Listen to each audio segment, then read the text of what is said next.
The real reason why you lack confidence. So, growing up, as you know, I love playing basketball. It was almost my way of being able to communicate with other people, being my way to fit in, being my way to make friends. But also, it did serve as an escape for me because being home just wasn't the place to be. And that's a whole backstory that I won't get into. But please understand, basketball was everything. And the reason why is because the people that I looked up to, the people that looked like me, they all play basketball, and from there they're able to be on these big stages, make a lot of money, and have a lot of fun, right?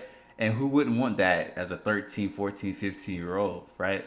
One of the first games I can remember watching was with my dad, and it was Kobe Bryant when he played in the 2000 finals with obviously with the Lakers, but he played against Allen Iverson. And I remember watching that finals and seeing just how dominant he and Shaq was. And it was something that always kind of drew me to playing basketball. I wanted to be, kind of like Kobe, if you will. And that was something that always stuck out to me. But here's the thing. The biggest thing that I struggled with was my confidence on the basketball court because I never wanted to take a shot and miss it. So therefore, I just didn't take any shots. But the thing that I quickly realized is that by not taking shots, I wasn't having any fun because I wasn't making any shots. Growing up, who wouldn't want to be Kobe? Who wouldn't want to be Jordan or all these greats that we've seen? But there was just this great big fear of what if I missed? And from that, it stopped me from being the player that I wanted to be deep down. I wanted to be the guy that was scoring all the points, taking and hitting the game winning shot. But like I said, I always had that fear. And the thing is that fear didn't just stay on the court, but it followed me off the court as well.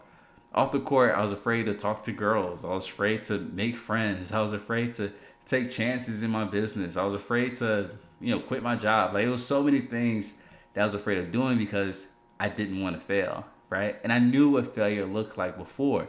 And it was something that was painful, something that I thought that I couldn't deal with again. So I stayed safe. And by staying safe, you also stay unfulfilled. You stay depressed. You stay anxious as well. And it's not a good place to be quite frank. So I want to talk to you guys about the real reason why you lack confidence. And one thing that I want to show you is actually a video from Kobe where he talks about confidence, but more so he talks about fear. What I try to do is just try to be still and understand that things come and go, emotions come and go. The important thing is to accept them all, to embrace them all, and then you can choose to do with them what you want versus being controlled by emotion. A lot of times I've seen players, even myself, when I was younger, being consumed by a particular fear. And to the point where you're saying, okay, nah, it's not good to feel fear. I shouldn't be nervous in a situation like that. And it does nothing but grow versus stepping back and saying, yeah, I am nervous about the situation. Yeah, I am fearful about the situation. Well, what am I afraid of? And then you kind of unpack it. And then it gives you the ability to look at it for really what it is, which is nothing more than your imagination running its course. All right, from that video, you should see kind of where Kobe is coming from when it talks about fear and how you should actually allow fear to be there, that it's okay, that it's just like any other emotion, and that you should accept it and embrace it. Because the real reason why you are lacking confidence is because you have a bad and a faulty definition of what confidence is. Something that I always ask my clients in my sessions when they're asking me about confidence is, what is confidence? I ask them to define it for me because from there I can see if there's something fundamentally wrong with their definition that's making them feel or believe as if they don't have confidence right now when in actuality they do. And also, I have my son here with me for another episode. So if you hear some sneezing or coughing, it's my son here. When I ask them, they normally say something like this. When it comes to the definition of confidence, they normally say something like, it's not being afraid. It's not having negative thoughts. It's being 100% sure of yourself and believing in yourself. And that is a portion of what confidence is. That's something that can happen when you have confidence. But that is not the complete definition of confidence, because that version of confidence equals perfection. And how many of us are perfect? Not too many of us. And if you're waiting to be perfect first before you take that first step, you're going to be waiting for a long time. So it's better that I give you a new definition of what confidence is. So confidence is your willingness to take action towards your values. That is it. And the key word here is the willingness. Because here's the thing. I cannot guarantee that fear won't show up. I can't guarantee that negative thoughts won't show up. But if you're willing to still take actions towards your values, even when those things are present, that shows that you are confident. And I love using the other word, the other C word, which is courageous. Being able to take actions when fear is there shows that you're strong, shows that you have this ability to be open and accepting of any emotion that comes. By having this new definition, it allows you to take action rain or sunshines, right? I always like to say emotions are kind of like the weather.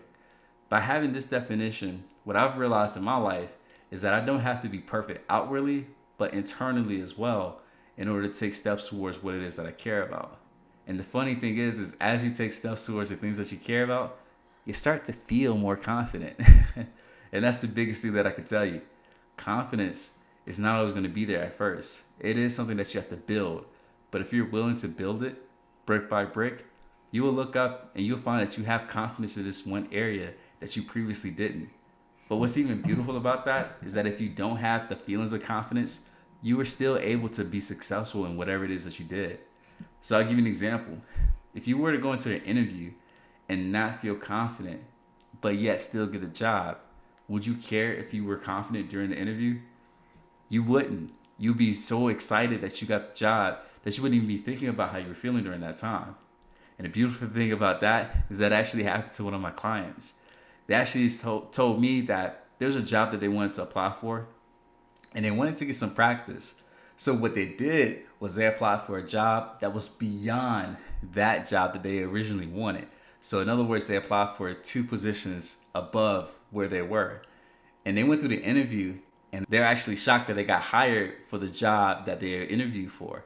So they went from being, I guess, like a regular employee to skipping the manager role to now becoming a director in their position at their career, if you will.